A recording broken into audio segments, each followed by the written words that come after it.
So there's a lot happening in the market space. And so what I want to do is give you a quick update. I want to talk about an update that Google has made to their algorithm that's impacting companies, especially local service companies, home trades.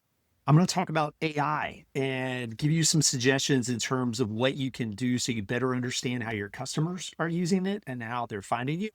And then the third is an observation about some things that I'm seeing with companies that are trying to grow and scale, but they're getting hamstrung in the process. So, first thing is Google.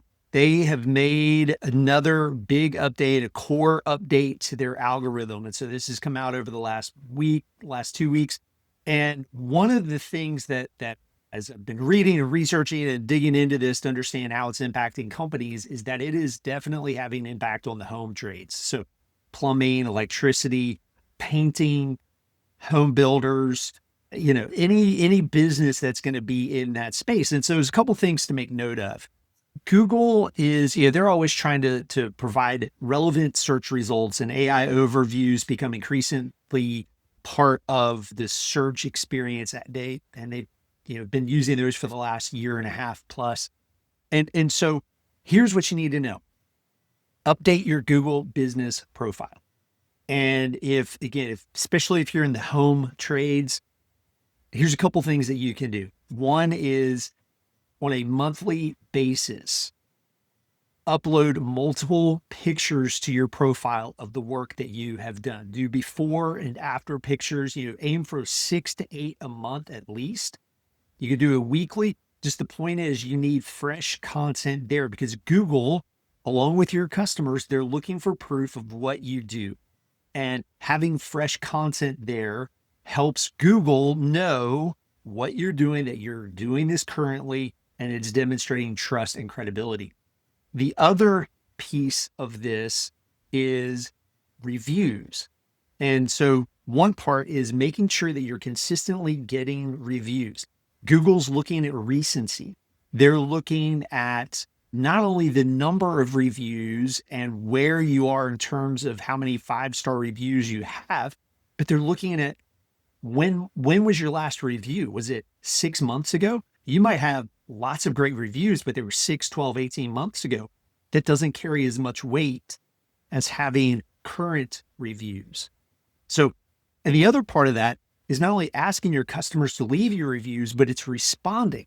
It's making sure that when that review comes through, whether it's positive or negative, that you are giving a response. All of these are indicators of trust. So pay attention to that. And when you're posting those images of work that you've done on your Google business profile, go ahead and put them on your website. Again, your website visitors, they want to see, they don't want to just hear from you that you can build a great kitchen or redo a kitchen. They want to see proof of that. Show them before and after. Put case studies, testimonials. That goes a long way. You're building trust and credibility. All right. So sort of carrying over, the second thing I want to mention is AI and AI search. People are using AI more and more to look for companies and products and services. And so here's the exercise. Go to Gemini, ChatGPT, Claude, pick your tool and enter a search to the effect of who do you recommend for fill in your industry, what you do. Who do you recommend for roofers? Who do you recommend for kitchen remodeling? Who do you recommend for coffee shops? Who do you recommend for CPAs? Who do you recommend for financial advisors put in your city, Memphis, Tennessee, in Nashville, and see who it comes back with. Does it come back with you? If it doesn't, then the follow-up question is, what would need to happen for you to be able to recommend? And then you put in your company name, you can give it your website and see what it comes back with. And the reason for that exercise is because your buyers are doing the same thing. Now, number 3, this has more to do with infrastructure. So we work with a lot of service-based and B2B companies that are growing and scaling.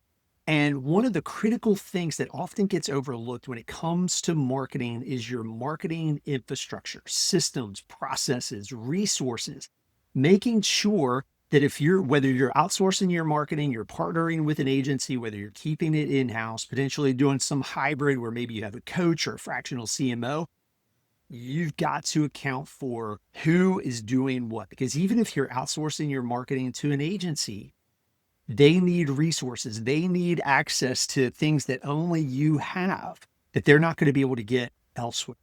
And so it's making sure that internally everybody's following the same playbook, but also if you're outsourcing, making sure that your partner is on the same page, that you're following a system, that you're following some sort of communication cadence. Because a lot of times, especially with B2B and service-based companies, it's not just marketing, but you're also aligning sales, leadership, external partners, making sure that everybody's on board with what the goals are, the objectives, and that we're moving forward consistently. So those are some updates and thoughts from this week. If you have questions about marketing, just drop me a note. Happy to have a conversation. Have a great week.